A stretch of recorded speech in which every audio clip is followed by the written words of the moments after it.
Hey everyone, this is Dylan, and today I'm going to be doing a movie review for you guys. So the movie I'm reviewing today is Spiral from the book of Saw. So this is the most recent movie in the Saw franchise, although it departs very heavily from the original Saw movies. It really heavily departs from the Saw to Jigsaw storyline, and it kind of starts its own new thing. And I think that probably works mediocre. But let's get into what Saw is about. So this movie follows Detective Zeke, and he is played by Chris Rock, and he is basically investigating this death that is very similar to what Jigsaw used to do. Really similar to a Jigsaw trap. It hits really close to home for him because the victim was a police officer. He was an undercover police officer, and basically the first trap, which they gave a full the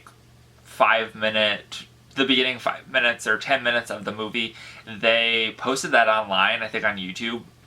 So basically what happens is the first trap, it has a guy who is in the subway station who is the detective, the undercover detective. He has his tongue kind of clamped down on these things, and basically he has to rip his tongue off before the subway train comes to hit him, and he will survive. So he obviously fails and dies, and Detective Z is called to come and investigate the murder.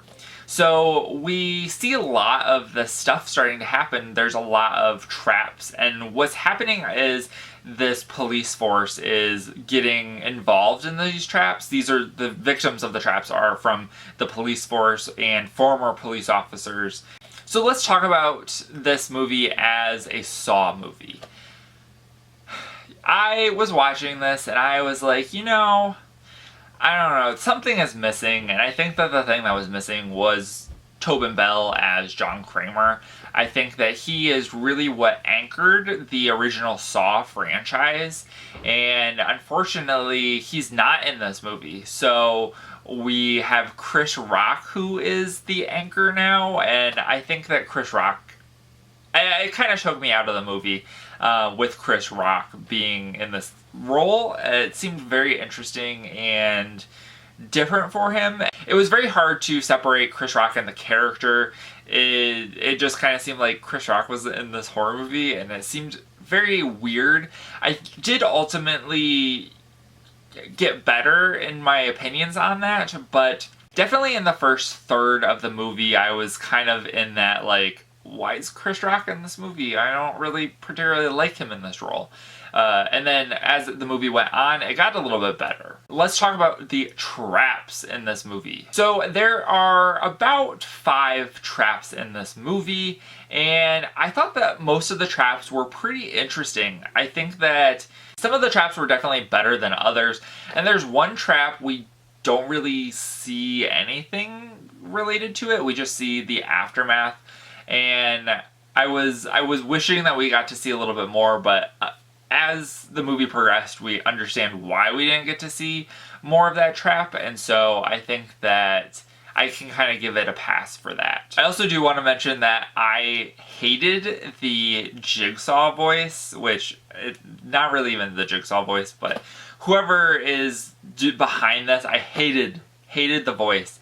It sounded way too generic, and I've 100% heard that voice before in voice changer things. So I was a little disappointed that they couldn't get Tobin Bell back to do the Jigsaw voice, or somebody else to do an interesting voice. Mark Hamill could have came in and done a voice, or the guy who does the Scream voice. I mean, I'm pretty sure that they could probably alter their voice a little bit so it's not just the same voice that they usually do, and it would have been more interesting than the voice that we got in this movie. And then let's finally talk about the message a little bit. I'm kind of iffy about the whole message of this movie of the Jigsaw Killer, because the Jigsaw Killer doesn't do in all of the movies, doesn't do things just to do them, most of the time at least. But the messaging behind this kind of comes from a good place, I guess. Obviously, it's never good to kill anyone or anything like that, but I think that some of what was going on was interesting in regards to the motivations and messaging of what this killer was trying to do. It also hits a little bit differently considering what happened last summer.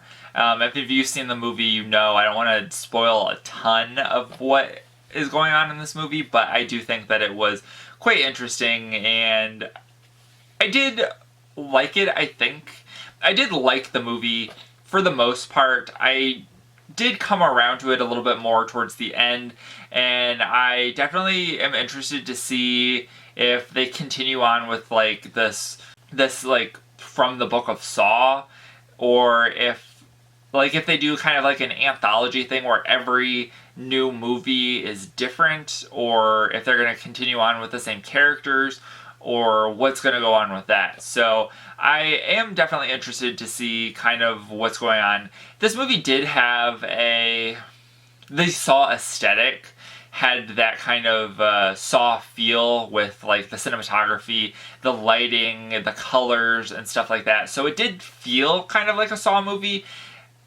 I just had a little bit of issues with the characters and the actors in the movie, which mostly just Chris Rock and Samuel L. Jackson, which seemed a little bit out of place in this movie, but what are you going to do? So I ultimately gave this movie a 3.5 out of 5 stars, and I mean, I liked it. It was okay, and I would definitely watch it again. So that is it for this review. I hope you guys enjoyed. Let me know in the comments down below what you thought of Spiral from the Book of Saw, whether you liked it or you didn't like it, and why. And remember, if you're not already subscribed and you'd like to be, please hit that subscribe button down below and give this video a like if you liked it. Thank you guys for watching, and have a great day. Bye.